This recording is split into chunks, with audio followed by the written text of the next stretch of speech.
தீபாவளி அன்று வீட்டில் வழிபடுவதற்குரிய சில பொதுவான வழிமுறைகள் மற்றும் முக்கிய அம்சங்கள்.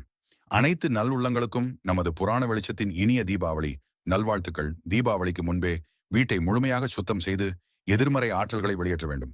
பூஜை அறையையும் வீட்டின் நுழைவாயிலையும் மலர்கள், மாவிலை தோரணம் மற்றும் ரங்கோலி கோலங்கள் கொண்டு அலங்கரிக்க வேண்டும்.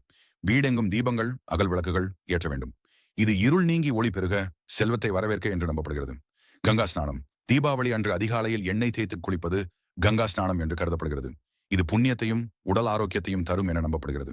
புத்தாடை அணிந்து இறைவனையும் பெரியவர்களையும் வணங்க வேண்டும். முக்கிய தெய்வங்கள். தீபாவளி நாளில் செல்வத்தின் அதிபதியான மகாலட்சுமி தேவியும் மற்றும் தடைகளை நீக்கி ஞானத்தை தரும் விநாயக பெருமானும் ஒருங்கே வழிபடப்படுகிறார்கள். சில இடங்களில் குபேரர் மற்றும் சரஸ்வதி தேவியையும் வணங்குவது உண்டு.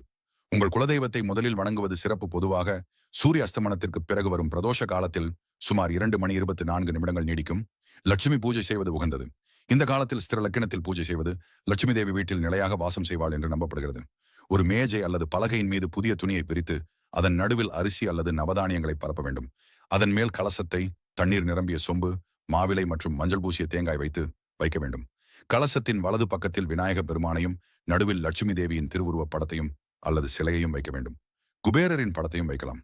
முன்னால் வெற்றிலை, பாக்கு, பழங்கள், இனிப்புகள், பொரி, சர்க்கரை பொங்கல், தட்சணை பணம் மற்றும் நாணயங்கள் போன்ற நைவேத்திய பொருட்களை வைக்கவும். முதலில் விநாயகரை வணங்கி பூஜையை தொடங்க வேண்டும். பிள்ளையார் மந்திரம் அல்லது அஷ்டோத்திரம் சொல்லலாம்.